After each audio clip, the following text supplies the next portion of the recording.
हाँ प्यारे बच्चों, इसके आज के पहले जब हम लोग उपस्थित हुए थे अपने क्लास में शिक्षण कक्ष में, तो हम लोग सरदार पूर्ण सिंह के आचरण की सभ्यता नामक निबंध को पढ़े थे। परंतु वह निबंध हम लोगों का पूरी तरह से समाप्त नहीं हुआ था। उसके शेष गद्यांश रह गए थे। उन्हीं को पढ़ने और पढ़ाने के लिए संयुक्त रूप से आज हम सभी लोग पुनः एकत्रित हुए हैं। मैं समझ रहा हूँ कि उस दिन जब हम सरदार पूर्ण सिंह के कृतित्व एवं व्यक्तित्व पर उनके द्वारा लिपिबद्ध लिखे गए इस निबंध के ऊपर प्रकाश डाले थे, तो बहुत सारी विषय वस्तु को हम आपके सामने प्रस्तुत किए थे। जैसा कि शीर्षक ही आपका आचरण की सभ्यता, तो आचरण की महत्ता, आचरण की प्राप्ति कैसे होती है, आचरण का जीवन में योगदान क्या है, आचरण हम कैसे बढ़ा सकते हैं, आचरण को हम कैसे ग्रहण कर सकते हैं, हम किसके द्वारा आचरण के लिए प्रेरित किया जाए तो जन सामान्य इसको ग्राह्य करेगा। इन सारे विषय वस्तुओं को बड़े अच्छे ढंग से वहाँ पर व्याख्यायित किए थे सरदार पूर्ण सिंह जी ने, और उसी को हम आपके बीच में उपस्थित किए थे। एक बार पुनः हम पुनरावलोकन कर लेते हैं, और पुनरावलोकन करते हुए शेष गद्यांश जो हमारा बचा है उस विषय वस्तु पर हम आपको ले चलते हैं। तो आइए देखिए, आज हम पुनः कक्षा 11 विषय हिंदी का निबंध पढ़ रहे हैं, जिसका शीर्षक है आचरण की सभ्यता। उस दिन भी हमने आपसे को कहा था कि आचरण अपने आप में ही बहुत बड़ा सार्वभौमिक बहुत विस्तृत शब्द है, जो पूरे जीवन को अपने में समाये दे। आचरण में ही पूरी जिंदगी है, पूरी की पूरी जीवन ही आचरण शब्द के अंतर्गत ही परिभाषित की जा सकती है। इसके लेखक सरदार पूर्ण सिंह जी हैं, जो द्विवेदी युग के लेखक हैं, और यह विधा हिंदी निबंध के अंतर्गत आती है। द्विवेदी युग के इस लेखक के बारे में हम आपको पूर्व में भी बता चुके हैं कि इनका जन्म 17 फरवरी 1981 को हुआ, जो पंजाब राज्य के एबटाबाद के सलहद नामक ग्राम में हुआ। प्रारंभिक शिक्षा रावलपिंडी में हुई, इंटरमीडिएट लाहौर से किए। इसके बाद रसायन शास्त्र में विशेष अध्ययन करने के लिए जापान चले गए। वह इनके जीवन पर स्वामी राम तीर्थ जी का विशेष प्रभाव पड़ा था। इन्होंने केवल 6 रचनाएं की जो यहाँ पर लिपिबद्ध हैं। इसके पूर्व भी आपको बताई जा चुकी हैं, जो मजदूरी और प्रेम, आचरण की सभ्यता, सच्ची वीरता आदि के रूप में है। भाषा शैली के रूप में इन्होंने शुद्ध साहित्यिक, संस्कृत युक्त तत्सम शब्दावली, परिष्कृत और परिमार्जित शब्दों का प्रयोग किया, जो द्विवेदी युग की विशेषता है। द्विवेदी युग का कोई भी लेखक ऐसा नहीं हो सकता है। द्विवेदी युग का हर लेखक इन्हीं विशेषताओं में अपने आप को रखा है। शब्द शक्तियाँ जो हमारी अभिधा, लक्षणा, व्यंजना है, उसमें लक्षणा और व्यंजना का इन्होंने प्रयोग किया है। और इनके निबंधों में जो प्रयुक्त शैली है, भावात्मक, विचारात्मक, वर्णनात्मक, व्याख्यात्मक शैली है, जिसमें रोचकता, रमणीयता और व्यंजना का कौशल दिखाई पड़ता है। ऐसे हिंदी युग के इस अमर सपूत हिंदी प्रेमी महान विद्वान का इस संसार से निर्वाण 31 मार्च सन 1931 को हो गया। इस विषय वस्तु को हम पूर्व में भी आपको बता चुके हैं। इसी कड़ी में उस दिन हम आपको बताए थे कि किसी विषय वस्तु का संदर्भ कैसे लिखा जाता है, और संदर्भ के साथ साथ ही उसका प्रसंग कैसे लिखा जाता है। हम पूर्व में इसकी चर्चा आपसे कर चुके हैं। इसके पूर्व का जो वादन था हमारा, जिसके अंतर्गत हम आचरण की सभ्यता को पढ़ाए थे, जिसके लेखक सरदार पूर्ण सिंह जी हैं, वहाँ हम संदर्भ और प्रसंग के बारे में विस्तार से आपसे परिचर्चा कर लिए थे। अंततः इसमें उसी कड़ी को आगे बढ़ाते हुए जो काठिन्य निवारण है, काठिन्य निवारण का मतलब होता है शब्द और अर्थ। यानी शब्द जैसे ज्योतिषमती शब्द है तो प्रकाश युक्त इसका अर्थ है, हर शब्द का अर्थ होता है। इसके पूर्व वाली क्लास में भी हम इस विषय वस्तु को आपके सामने रख दिए थे। आशा नहीं पूर्ण विश्वास करते हैं कि आप वहाँ से उसको नोट कर लिए होंगे, नहीं तो यहाँ से आप उसको नोट कर लेंगे। आपके किताब में भी दिया है, आप वहाँ से भी नोट कर लेंगे। प्रस्तुतिकरण का मतलब होता है कि किसी विषय वस्तु को, जैसे यह एक निबंध है सरदार पूर्ण सिंह जी का आचरण की सभ्यता। अब इस आचरण की सभ्यता निबंध के विषय वस्तु को आप कैसे प्रस्तुत करेंगे, किन किन आयामों पर आप इसको प्रस्तुत करेंगे, किन किन आयामों की परिधि में, किन किन अध्यायों की परिधि में, किन किन शीर्षकों की परिधि में, किन किन मुख्य बिंदुओं की परिधि में आप इस आचरण की सभ्यता को व्याख्यात करने का प्रयास करेंगे। उसके लिए यह मुख्य रूप से बिंदु हैं, जैसे आचरण व सभ्यता का क्या स्वरूप है, मानव जीवन में सभ्य समाज का क्या महत्व, मानव जीवन में सभ्य आचरण का महत्व है, मानवीय संवेदनाओं से युक्त मानुषी के लक्षण, जीवन के सहज विकास में आचरण का योगदान, धर्म एवं आचरण का पारंपरिक संबंध। अब हम इसके पहले आचरण की सभ्यता निबंध के कुछ गद्यांशों को आपके बीच में प्रस्तुत कर चुके थे, जिसमें आप लोगों ने देखा था कि बड़ी ही सहजता के साथ सरदार पूर्ण सिंह जी ने आचरण के बारे में कैसे कैसे अपने विचार रखे हैं। उसी कड़ी में अब हम आगे चलते हैं जहाँ से हम लोग पढ़ चुके थे।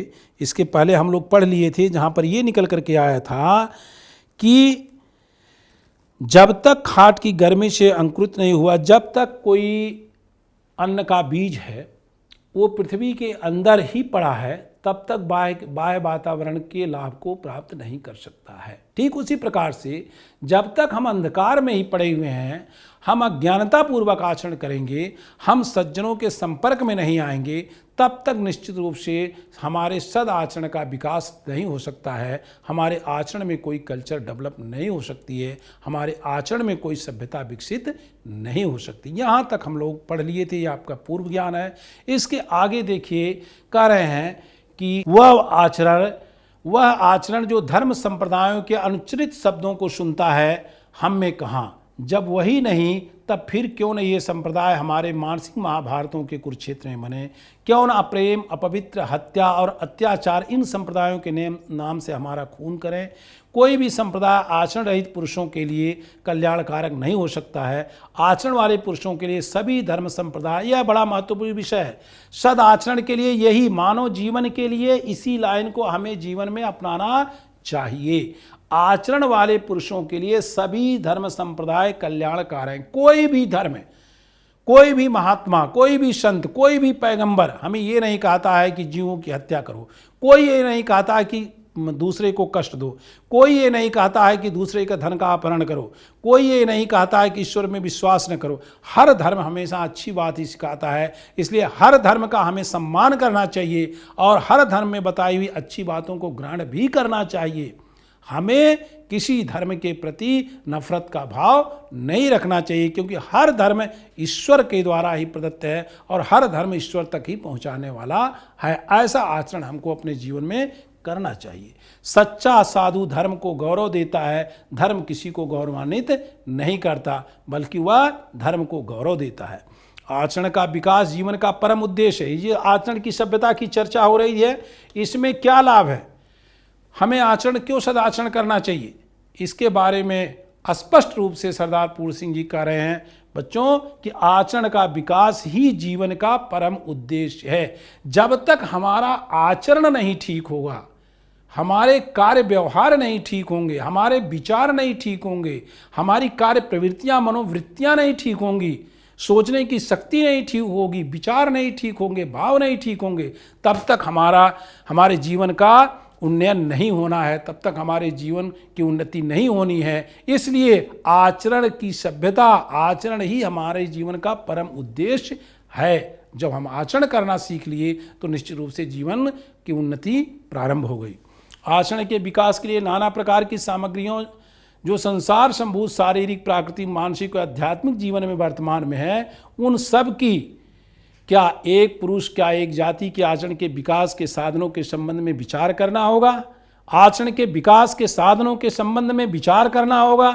आचरण के विकास के लिए जितने कर्म हैं उन सबको आचरण के संगठन करता धर्म के अंग मानना पड़ेगा।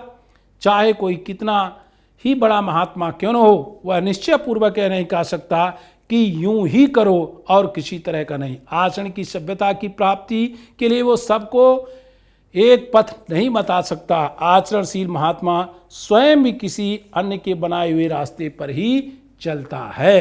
अर्थात आचरण के लिए कभी भी जीवन में हम प्रतिबंधित नहीं कर सकते हैं कि नहीं अमुक क नाम के व्यक्ति के ही आचरण को सीखो, ख में अगर कुछ अच्छाई है तो उसको मत सीखो। ऐसा कोई भी आचरण का उपदेशक किसी को उपदेश न तो दे सकता है और ना ही हमें उसके उपदेश को स्वीकार करना चाहिए। इसके पहले वाले व्याख्यान में, पहले वाले वादन में हमने एक लाइन कही थी कि परख सबकी करो, परख सबकी करो, ग्रहण शुभ का करो। अर्थात देखा जाए सबको, लेकिन उसकी जो अच्छाइयाँ हैं वो अच्छाई ठीक उसी प्रकार से ले ली जाए जैसे एक हंस हंस दूध और पानी दोनों को देखता है, लेकिन केवल दूध को ले लेता है, पानी को छोड़ देता है। इसीलिए हर व्यक्ति से उसकी अच्छाई सीख लेनी चाहिए, उसकी बुराइयों पर हमें ध्यान देने की आवश्यकता नहीं। अच्छाई जहाँ से भी मिले, जैसे भी मिले, उसको हमें ग्रहण कर लेना चाहिए। पर चलकर हम भी अपने आचरण को आदर्श के ढांचे में नहीं ढाल सकते। हमें अपना रास्ता अपने जीवन की कुदाली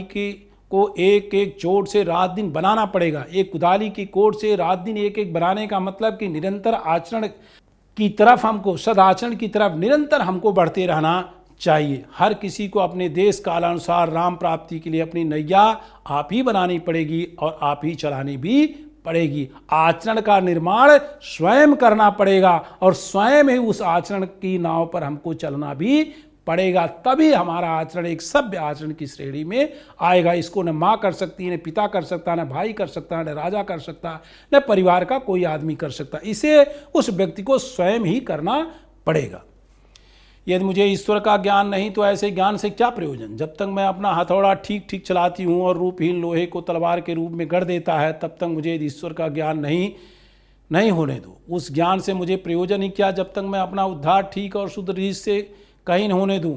उस ज्ञान से मुझे प्रयोजन ही क्या, जब तक मैं अपना उद्धार ठीक और शुद्ध रीत से किए जाता हूँ। तब तक यदि मुझे आध्यात्मिक पवित्रता का ज्ञान नहीं होता, न होने दे। उससे सिद्धि ही क्या हो सकती है। जब तक किसी जहाज के कप्तान के हृदय में इतनी वीरता भरी हुई है कि वह महाभयानक समय में अपने जहाज को नहीं छोड़ता, तब तक यदि वह मेरी और तेरी दृष्टि से शराबी और स्त्रैण है तो उसे वैसा ही होने दो। उसकी बुरी बातों से हमें प्रयोजन ही क्या। आंधी हो, बर्फ हो, बिजली की कड़क हो, समुद्र का तूफान हो, वह दिन रात आंख खोले अपने जहाज की रक्षा के लिए जहाज के पुल पर घूमता हुआ अपने धर्म का पालन करता है।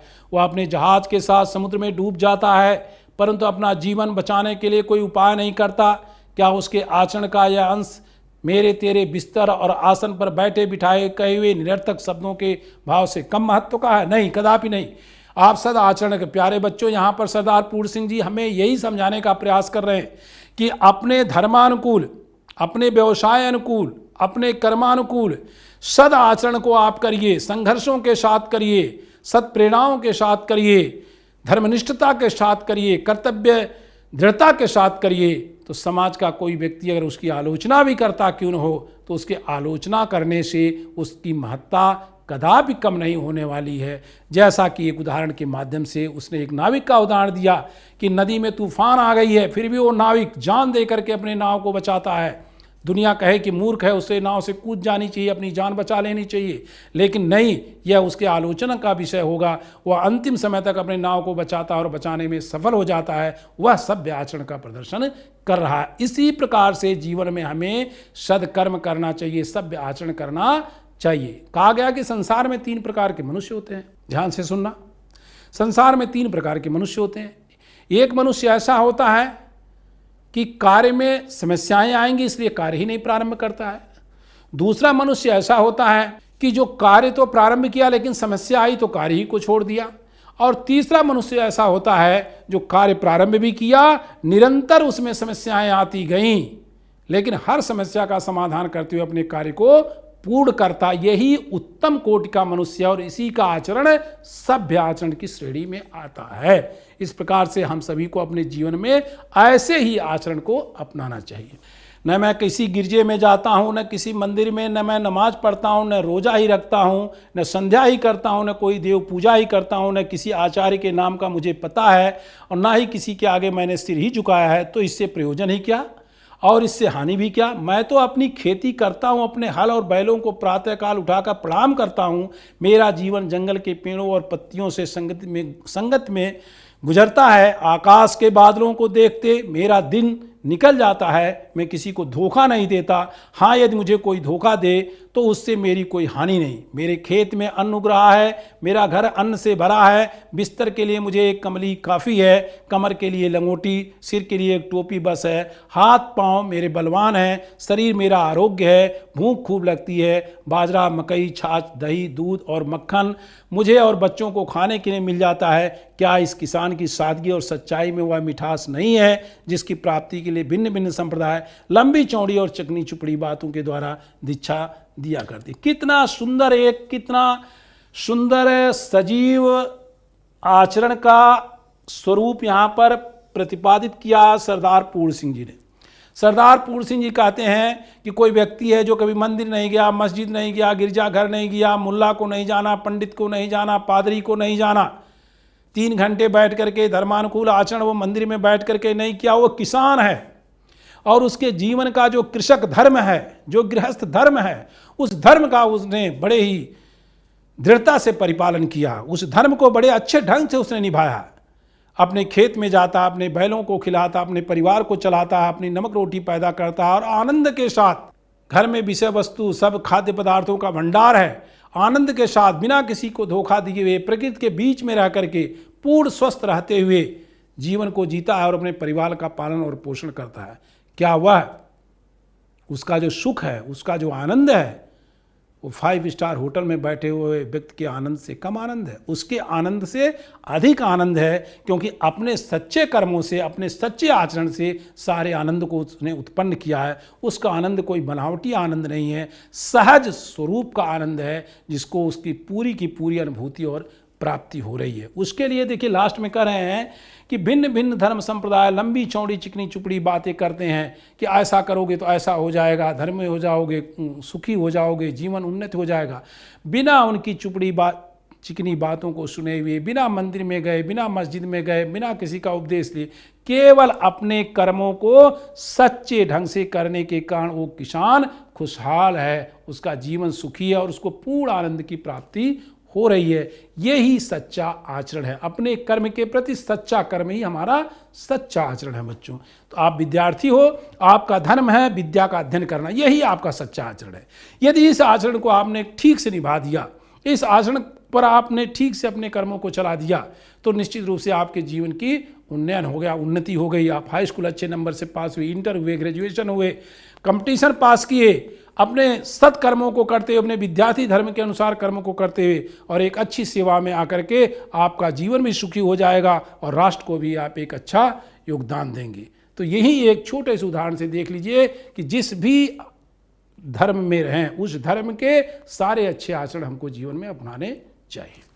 जब साहित्य, संगीत और कला की अतने रोम को घोड़े से उतारकर मखमल के गद्दों पर लिटा दिया, जब आलस्य और विषय कार्य की लंबटता ने जंगल और पहाड़ की साफ हवा के असभ्य और उद्दंड जीवन में रोम वालों का मुख मोड़ दिया, तब रोम नरम तकियों और बिस्तरों पर ऐसा सोया कि अब तक न आप जगा न कोई उसे जगा सका। एंग्लो सैक्सन जात ने जो उच्च पद प्राप्त किया, बस उसने अपने समुद्र, जंगल और पर्वत से संबंध रखने वाले जीवन से प्राप्त किया। जात की देखिए 2 उदाहरण दिया। एक रोम का इसने उदाहरण दिया कि रोम आलसी हो गया और आलसी होने के कारण अपने कर्मों से हट गया, सभ्य आचरणों से हट गया और सभ्य आचरणों से हटने के कारण उसका पतन हो गया।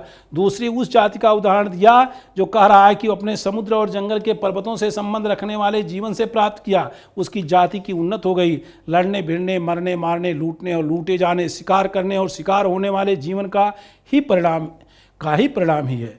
लोग कहते हैं कि केवल धर्म ही जात को उन्नत करता है, यह ठीक है, परंतु वह धर्मांकुर जो जात को उन्नत करता है, इस असभ्य कमीने पाप में जीवन की गंदी राख के ढेर के ऊपर नहीं उठता है। मंदिरों और गिरजों की मंद आलोक कहते हैं कि यही समझाने का प्रयास कर रहे हैं कि लोग कहते हैं कि धर्मानुकूल जीवन जियो तो तुम्हारा उत्थान हो जाएगा, धर्म के अनुसार आचरण करिए तो आपके जीवन की उन्नति हो जाएगी। लेकिन प्यारे बच्चों, भगवत गीता में भगवान ने कहा गया, क्या कहा? भगवान ने कहा ज्ञान, भक्ति और कर्म। आपको ज्ञान होना चाहिए, आप में भक्ति की भावना भी होनी चाहिए और उसके लिए आपको कर्मशील भी होना पड़ेगा। कर्मशील का मतलब सभ्य आचरण भी आपको करने पड़ेंगे, आपको सच व्यवहार करना पड़ेगा, सत्कर्म करना पड़ेगा। जब आप सत्कर्म करेंगे तभी आपके ज्ञान का उदय होगा और जब ज्ञान का उदय होगा तभी आपके भाग्य का भी उदय होगा। इसलिए ज्ञान, भक्ति और कर्म तीनों को वहाँ पर परिभाषित किया गया। वही बात यहाँ पर भी कह रहे हैं सरदार पूर्ण सिंह जी कि यदि आप चाहते हैं कि धर्म से उन्नति होगी तो धर्म के प्रति आपकी रुचि कब जगेगी? जब आपके अंदर अच्छे आचरण होंगे। जब आपके अंदर अच्छे आचरण होंगे तभी आप धर्मनिष्ठ होंगे और जब धर्मनिष्ठ होंगे तभी आपकी जीवन की उन्नति होगी। तो धर्मनिष्ठ होने के लिए सभ्य आचरण का होना आवश्यक है। सुबह अगर 10 बजे तक हम सो करके उठेंगे तो हम धर्मानुकूल कोई कार्य नहीं कर सकते हैं। इसके लिए हमें अपनी जीवनचर्या, दैनिकचर्या ठीक रखनी होगी, कर्मशील रहना पड़ेगा। और जब हम कर्म करेंगे धर्मानुकूल तो ऐसे ही धर्मनिष्ठ हो जाएंगे और ईश्वर वहाँ पर उस व्यक्ति की उन्नति करने लगता है। परंतु यह धर्माकुट जो जात की उन्नति करता है, इस असभ्य कमीने पापमय जीवन की गंदी राख के ढेर के ऊपर नहीं था। मंदिरों और गिरजों के मंद मन टिमटिमाती मोमबत्तियों की रोशनी से यूरोप की उच्चावस्था को नहीं पहुंचता। वह कठोर जीवन जिसको देश देशांतरों को ढूंढते फिरते रहने के बिना शांति नहीं मिलती, जिसकी अंतर्ज्वाला दूसरी जातियों को जीतने, लूटने, मारने और उन पर राज करने के बिना मंद नहीं पड़ती, केवल वही विशाल जीवन समुद्र की छाती पर मूंग दलकर और पहाड़ों को फांद कर उसको महानता की ओर ले गया और ले जा रहा।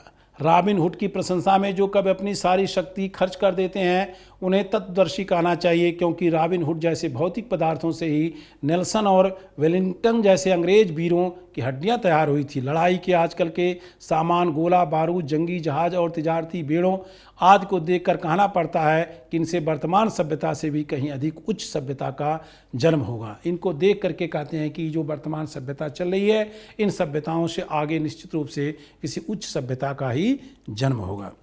धर्म और आध्यात्मिक विद्या के पौधों को ऐसे आरोग्यवर्धक भूमि देने के लिए जिसमें वह प्रकाश और वायु में सदा खिलता रहे, सदा फूलता रहे, सदा फलता रहे, यह आवश्यक है कि बहुत से हाथ एक अनंत प्रकृति के ढेरों को एकत्र करते रहें। धर्म की रक्षा के लिए क्षत्रियों को सदा ही कमर बांधे रखने, सिपाही बने रहने का तो यही अर्थ है। यदि कुल समुद्र का जल उड़ा दो तो रेडियम धातु का एक कण कहीं हाथ लगेगा। आचरण का रेडियम क्या एक पुरुष का है, क्या जाति का है, क्या एक जगत का है? सारी प्रकृति की खाद बनाए बिना, सारी प्रकृति को हवा में उड़ाए बिना भला कब मिलने का है? प्रकृति को मिथ्या करके नहीं उड़ाना, उसे उड़ाकर मिथ्या करना है। समुद्रों में डोरा डालकर अमृत निकालने से भी कितना जरा सा संसार की खाक छानकर आचरण का स्वर्ण हाथ आता है, क्या बैठे बिठाए भी वह मिल सकता है? देखिए बड़ा ही सुंदर वर्णन किया कि भाई देखो, जितने लोग भी प्यारे बच्चों संसार में महान हुए, जितने लोग भी बड़े हुए, जितने लोगों के आचरण को हम लोग एक मर्यादित आचरण कहते हैं, एक आदर्श आचरण मानते हैं और उनका हम अनुकरण करते हैं, उनको अपना जीवन पूरी तरह से तपा देना पड़ा। जीवन की साधना में, साधना से मतलब ये नहीं कि किसी कंदरा में जाकर के जीवन भर अपने आप को तपा दे, नहीं, अपने जीवन रूपी कर्म में, अपने सत्कर्मों से, अपने सभ्य आचरणों से उन्होंने पूरा जीवन साधना किया और उस साधना की देन है तब जाकर के उनको आचरण की कुछ सभ्यताएं प्राप्त हुई और जिनका हम आज अपने जीवन में अनुसरण करने की पूरी कोशिश करते हैं और मानव जाति को उसको करना चाहिए। लेकिन इसके लिए उन्होंने पूरा जीवन एक व्रत लिया। हम उदाहरण देते हैं आज विवेकानंद जी का, हम उदाहरण देते हैं महात्मा गांधी जी का, गोपाल कृष्ण गोखले जी का, ऐसे जितने भी लोग हुए, राजा हरिश्चंद्र जी का, अगर सत्यवादी थे तो सत्य का उन्होंने पूरे जीवन पालन किया। कुंभकर्ण कर्ण रूपी महादानी का, अगर कर्णदानी था तो जीवन भर उसने दान देने के व्रत का प्रतिज्ञा किया। अगर रघुवंशियों की हम आज भी प्रशंसा करते हैं कि अगर उन्होंने कोई वचन दे दिया तो प्राण भले चले जाएं, वचन उनके वापस नहीं होते थे। आज इसी उनके आचरण को देख करके जो जीवन भर उन्होंने उस आचरण को अपने जीवन में तपाया, उसकी साधना किया, तभी हम उस आचरण को सीखने के लिए अग्रसर होते हैं। ये बैठे बैठाए प्राप्त होने वाला नहीं है। बिल्कुल जीवन को जब मथ दिया जाता है, जीवन को जब बिल्कुल निचोड़ दिया जाता है, जीवन को एक लक्ष्य पर रखा जाता है, कितनी भी परेशानियां जीवन में क्यों ना आवे, उसका कोई फर्क नहीं पड़ता है। हम अपने लक्ष्य पर ही अडिग रहते हैं और निरंतर उस पर गतिमान रहते हैं, तब आने वाली पीढ़ी के लिए हम एक आदर्श बन करके उपस्थित होते हैं। हिंदुओं का संबंध यदि किसी प्राचीन असभ्य जाति के साथ रहा होता तो उनके वर्तमान वंश में अधिक बलवान श्रेणी के मनुष्य होते, तो उनसे भी ऋषि, पराक्रमी, जनरल और धीर वीर पुरुष उत्पन्न होते। आजकल तो वे उपनिषदों के ऋषियों के पवित्रता में प्रेम के जीवन को देख देख कर अहंकार में मग्न हो रहे हैं, दिन पर दिन अधोगत की ओर जा रहे हैं। यदि वे किसी जंगली जात के संतान होते तो उनमें भी ऋषि और बलवान योद्धा होते। ऋषियों को पैदा करने के योग असभ्य पृथ्वी का बन जाना तो आसान है, परंतु ऋषियों को अपनी उन्नति के लिए राख और पृथ्वी बनाना कठिन है, क्योंकि ऋषि तो केवल अनंत प्रकृति पर सजते हैं, हमारी जैसी पुष्प सैया पर मुरझा जाते हैं। माना कि प्राचीन काल में यूरोप में सभी असभ्य थे, परंतु आजकल तो हम असभ्य हैं, उनकी असभ्यता के ऊपर ऋषि जीवन की उच्च सभ्यता फूल रही है, और हमारे ऋषियों के जीवन की फूल की सैया पर आजकल असभ्यता का रंग चढ़ा हुआ है। सदा ऋषि पैदा करते रहना, अर्थात अपनी ऊंची चोटी के ऊपर इन फूलों को सदा धारण करते रहना ही जीवन के नियमों का पालन करना है। देखिए आजकल जो चर्चाएं चल रही हैं पाश्चात्य सभ्यता, भारतीय सभ्यता, इसी को यहाँ पर बहुत अच्छे ढंग से परिभाषित करते हुए, बहुत अच्छे ढंग से व्याख्यायित करते हुए, बहुत अच्छे ढंग से हमारे बीच में रखते हुए सरदार पूर्ण सिंह ये समझाने का प्रयास कर रहे हैं कि जो भारत की भूमि थी, जो देवभूमि थी, जो आर्याव्रत था, इस पर ऋषि पैदा हुए और ऋषियों ने एक सभ्यता की श्रृंखला पैदा कर दी। उन सभ्यताओं को ग्रहण करके ही हम कहाँ से कहाँ अपने जीवन को ले गए। हमारे इन सभ्यताओं का पश्चात देश वालों ने अनुसरण किया, अनुकरण करके वो आगे बढ़ रहे हैं। आज हम उनकी सभ्यताओं का अनुकरण करके अपने जीवन को व्यर्थ कर रहे हैं। ऐसा नहीं होना चाहिए। हमें अपने ऋषि महर्षियों के जीवन की त्याग और तपस्या का अनुसरण करना चाहिए। जहां वो कहता है, हमारा ऋषि क्या कहता है कि सर्वे भवन्तु सुखिनः, सर्वे सन्तु निरामया, सर्वे भद्राणि पश्यन्तु, माँ कश्चित् दुःख भाग् भवेत्। सर्वतो भावेन जग कल्याण की वो बात करता है, सर्वतो भावेन कल्याण की बात करता है। तो हम भारतवासी, हम मनुष्यों को भी सर्वतो भावेन भाव रखना चाहिए। जिस दिन ऐसा भाव आ जाएगा उस दिन ही राष्ट्र का अभ्युदय हो जाएगा, राष्ट्र में एक बहुत बड़ा विकास हो जाएगा, क्योंकि संपूर्ण राष्ट्र हमारा होगा, राष्ट्र की हर विषय वस्तु हमारी होगी। और जब ऐसा एक लगाव हो जाएगा तो निश्चित रूप से अपना और पराये का भेद समाप्त हो जाएगा और हमारे जीवन की उन्नति हो जाएगी। धर्म के आचरण की प्राप्ति यदि ऊपरी आडंबर से होती तो आजकल भारत के निवासी सूर्य के समान शुद्ध आचरण वाले हो जाते। भाई माला से तो जप नहीं होता, गंगा नहाने से तो नहीं हुआ। देखिए कितनी सुंदर बात करें, डेली गंगा में स्नान करने से आप गंगा के समान पवित्र नहीं होंगे। जब तक आपका हृदय नहीं पवित्र होगा, जब तक आपका मन नहीं पवित्र होगा, जब तक आपके मन के भाव नहीं अच्छे होंगे, जब तक आपके आचरण नहीं अच्छे होंगे, तब तक आप होने वाले नहीं हैं। कहा गया है कि गंगा में नहाने से पवित्रता नहीं होती है, सभ्य आचरण से पवित्रता होती है। केवल हाथ में माला जप लेने से आप भक्त नहीं हो जाएंगे। जब तक भगवान में आपकी पूरी आस्था नहीं होगी, आपके आचरण नहीं अच्छे होंगे, तब तक राम नाम जपना, पराया माल अपना, ऐसा करने से कुछ भी होने वाला नहीं है। इसलिए आचरण पर हमें विशेष रूप से ध्यान देना चाहिए। पानी और साधारण जीवन के ऊंच नीच, गर्मी सर्दी, गरीबी अमीरी को झेलने से तप हुआ करता। आध्यात्मिक धर्म के सपनों की शोभा तभी भली लगती है जब आदमी अपने जीवन का धर्म पालन करे। खुले समुद्र में अपने जहाज पर बैठकर ही समुद्र की आध्यात्मिक शोभा का विचार होता है। भूखे के उत्तर चंद्र और सूर्य भी केवल आटे की बड़ी बड़ी 2 रोटियों से प्रतीत होते हैं। कुटिया में ही बैठकर धूप, आंधी और बर्फ की दिव्य शोभा का आनंद आ सकता है। प्राकृतिक सभ्यता के आने पर ही मानसिक सभ्यता आती है। प्राकृतिक सभ्यता आने पर ही मानसिक सभ्यता आती है। कितनी अच्छी बात कहा। जब तक हम प्रकृति में नहीं बैठेंगे, जब तक हम भौतिकतावादी से अलग हट करके नहीं बैठेंगे, तब तक हम मानसिक रूप से शुद्ध नहीं होंगे। जब तक हमारे मनोवृत्तियां नहीं ठीक होंगी, तब तक हमारा आचरण भी ठीक होने वाला नहीं है। तभी वह स्थिर भी रह सकती है। मानसिक सभ्यता के होने पर ही आचरण की सभ्यता की प्राप्ति होती है। देखिए बड़ा स्पष्ट जो अभी हमने कहा आपसे कि मानसिक सभ्यता होने पर ही आचरण की प्राप्ति संभव है। जब तक मन नहीं ठीक होगा, विचार नहीं ठीक होंगे, चिंतन नहीं ठीक होगा, तब तक आचरण ठीक होने वाला ही नहीं है।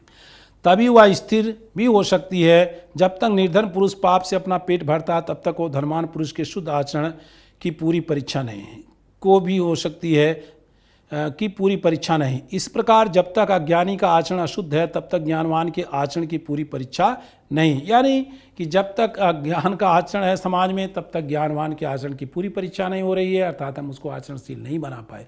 तो जो आचरणशील हैं, जो ज्ञानवान हैं, जो धनवान हैं, उनके लिए भी संदेश देते हैं सरदार पूर्ण सिंह जी कि आपको समाज के हर वर्ग को शिक्षित करना चाहिए और हर वर्ग को शिक्षित भी होना चाहिए। अंततः हम देखते हैं, अब यहाँ पर देखिए पूरा इस आचरण की सभ्यता पाठ का निचोड़, पाठ का उद्देश्य, पाठ का मूल थीम किस प्रकार से सरदार पूर्ण सिंह जी अपने निबंध में रख रहे हैं कि आचरण की सभ्यता का देश ही निराला है। जहाँ आचरण में सभ्यता है वो देश ही निराला है। उसमें न शारीरिक झगड़े हैं, न मानसिक, न आध्यात्मिक, न उसमें विद्रोह है, न जग ही का नामो निशान है और न वहाँ कोई ऊंचा न कोई नीचा। जो अभी हमने आपसे बताया था कि मैं अरु तोर तोर तय माया, ये जो संसार है ये मेरा है, ये तुम्हारा है, ये छोटा है, ये बड़ा है, ये ऊंचा है, ये नीचा है, अमीर है, ये गरीब है, ये सब जो भाव हैं, ये जब हमारा एक सभ्य आचरण होगा, जिस देश के हर नागरिक का आचरण सभ्य होगा, उस देश में ये विषय वस्तु स्वतः ही समाप्त हो जाएंगे। एक आदर्श राष्ट्र की परिकल्पना के लिए आदर्श आचरण की आवश्यकता बहुत महत्वपूर्ण है। उस समय नीले आकाश से मनुष्य वेद ध्वनि सुनाई देती है, नर नारी पुष्पत खिलते जाते हैं, प्रभात हो जाता है, प्रभात का गजर बज जाता है, नारद की बीड़ा आलापने लगती है, ध्रुव का संग गूंज उठता है, प्रहलाद का नृत्य होता है, शिव का डमरू बजता है, ज्योतिष की बांसुरी की धुन प्रारंभ हो जाती है। जहाँ ऐसे शब्द होते हैं, जहाँ ऐसे पुरुष होते हैं, वहाँ ऐसी ज्योति होती है। वही आचरण की सभ्यता का सुनहरा देश है। लेकिन यह तब होगा जब राष्ट्र के हर नागरिक के अंदर एक सभ्य आचरण विकसित हो जाएगा। और सभ्य आचरण विकसित करने के लिए जितने भी सभ्य आचरण के अनुयायी हैं, उन सब की उत्तरदायित्व बढ़ जाता है कि देश के हर नागरिक के अंदर ऐसे आचरण उत्पन्न करें। ऐसे में एक अध्यापक का उत्तरदायित्व और ही बढ़ जाता है, क्योंकि वह राष्ट्र के निर्माण में लगा रहता है। और जो बच्चे हमारे सामने बैठे हैं, वही हमारे बच्चे राष्ट्र का भविष्य हैं। अगर ये हमारे भविष्य सुरक्षित हो गए तो समझिए कि राष्ट्र अपने आप ही सुरक्षित हो जाएगा। वहाँ ऐसी ज्योति होती है, वही आचरण की सभ्यता का सुनहरा देश है। वही देश मनुष्य का स्वदेश है। जब तक घर न पहुँच जाए सोना अच्छा नहीं, चाहे वेदों में, चाहे इंजील में, चाहे कुरान में, चाहे त्रिपिटक में, चाहे इस स्थान में, चाहे उस स्थान में, कहीं भी सोना अच्छा नहीं। आलस्य मृत्यु है। लेख तो पेड़ों के चित्र सदृश होते हैं, पेड़ तो होते ही नहीं जो फल लावें। लेखक ने यह चित्र इसलिए भेजा है कि सरस्वती में चित्र को देखकर शायद कोई असली पेड़ को जाकर देखने का यत्न करे। इस प्रकार से सरदार पूर्ण सिंह जी ने इस निबंध को हम लोगों के बीच में प्रस्तुत किया है। और अंततः उन्होंने ये समझाने का प्रयास किया है कि जब राष्ट्र के हर नागरिक के अंदर एक अच्छे आचरण का उदय हो जाएगा तो निश्चित रूप से वो राष्ट्र स्वर्ग के समान हो जाएगा। वहाँ की बहुत सारी विसंगतियाँ स्वतः ही समाप्त हो जाएंगी, जिसको पढ़ने से हमें पूर्ण रूप से इसका ज्ञान हो जाता है। और हम लोगों ने देखा, उन्होंने बताया भी कि आचरण कोई ऐसी चलती फिरती चीज़ नहीं है कि जिसको गए और अभी लेकर के चले आए। आचरण जीवन की एक तपस्या है, साधना है, और निरंतर इस लक्ष्य पर हमको बने रहना चाहिए। और जब हम इस लक्ष्य पर बने रहेंगे तो निश्चित रूप से समाज को एक दिन परिवर्तित कर देंगे। और राष्ट्र में रहने वाला हर नागरिक जब सभ्य आचरण का अनुयायी हो जाएगा तो उस राष्ट्र का अभ्युदय हो जाएगा। और तब वहाँ कृष्ण की बांसुरी, शंकर का डमरू, गंगा की कलकल ध्वनि, राम का वो बाण, वो सब संचालित मान हो जाएगा। और प्रकृति भी अद्भुत सौंदर्य लेकर के जनमानस के सामने उपस्थित हो जाएगी। इस प्रकार से बच्चों, हम लोगों ने इस आचरण की सभ्यता पाठ को पढ़ा। देखिए, आपके पुस्तक में इसको रखने का उद्देश्य क्या था? आपके मन में विचार आना चाहिए कि आखिर हमारे हिंदी के किताब में क्यों रखा गया। आपके हिंदी के किताब में इसलिए रखा गया कि हम सभी को इस प्रकार से आचरण अपनाना चाहिए, और आचरण से ही हमारे जीवन की उन्नति होती है। और यह आचरण की ही सभ्यताएं हैं, इसे हमें अपने जीवन में धारण कर लेना चाहिए। मैं समझता हूँ कि निश्चित रूप से अब मैं विश्वास के साथ कह सकता हूँ कि प्यारे बच्चों, आप लोग भी अपने जीवन में आचरण के महत्व को समझ गए होंगे और अपने जीवन में एक सभ्य आचरण को धारण करने के लिए आजीवन निरंतर चिंतनशील रहेंगे, प्रगतिशील रहेंगे और इसका अनुकरण करेंगे, जिससे आने वाली पीढ़ी, आपका परिवार, देश का भविष्य वो सुरक्षित बना रहे। इस प्रकार से ये पाठ यहाँ पर समाप्त होता है। अब इसके आगे हम देखते हैं कि अब पूरे पाठ को ध्यान में रखते हुए, पूरे इस निबंध को ध्यान में रखते हुए अब देखिए कुछ प्रश्न बनाए गए हैं, जैसे मानवता के क्या गुण हैं। अब आप जब पढ़ेंगे सरदार पूर्ण सिंह के इस निबंध को, आचरण की सभ्यता, तो वहाँ पर आपको मानवता के गुण दिखाई देंगे। क्या है? जीवन का मूल्य किससे परे है? कौन सी ऐसी वस्तुएं हैं जिसमें जीवन का कोई मूल्य नहीं है, और कौन सी ऐसी वस्तुएं हैं जो जीवन के लिए मूल्यवान है, इसको आप समझ जाएंगे। आचरण के निर्माण की प्रक्रिया क्या है? क्या आचरण एक दिन में निर्मित हो जाता है, या आजीवन चलने वाली, या एक सतत साधना है? इसका उत्तर आप जानेंगे। आचरण के विकास में किसका योगदान है? आचरण के विकास को अगर हम आगे बढ़ाना चाहें तो कौन कौन से लोग हमारे लिए सहयोगी हो सकते हैं इसमें। आचरण में सभ्यता से देश में क्या प्रभाव पड़ेगा, जो अंत में आकर के बड़ा ही सुंदर मार्मिक वर्णन किया है, बड़ा ही सुंदर लेख लिखा है और पूरे के पूरे निबंध का उद्देश्य ला करके सरदार पूर्ण सिंह जी ने यहीं पर रख दिया है। शायद इसी के कारण इस निबंध को इस क्लास में विद्यार्थियों के बीच उपस्थित किया गया है। इस प्रकार से प्यारे बच्चों, हम लोगों ने सरदार पूर्ण सिंह के इस आचरण की सभ्यता निबंध को पढ़ा और पढ़ा ही नहीं, अभी इस निबंध में जो कहा ही मुख्य बात कही कि पढ़ करके, कान से सुन करके, दिमाग से उड़ा देने से आपको सफलता नहीं मिलेगी। पढ़ करके, सुन करके, मन में, मस्तिष्क में धारण करके, जीवन में वैसा आचरण करने से ही आचरण की सभ्यता का विकास होगा। तो मैं समझ रहा हूं कि आप लोग निश्चित रूप से इस विषय वस्तु को अपने हृदय में धारण करेंगे, मस्तिष्क में धारण करेंगे, विचारों में लाएंगे और विचारों में लाने के बाद उस विचारों मनोवृत्तियों के अनुसार ही आप अपने कर्म का संपादन करेंगे, जिससे आपके अंदर एक सभ्य आचरण का विकास हो सके। बहुत बहुत धन्यवाद।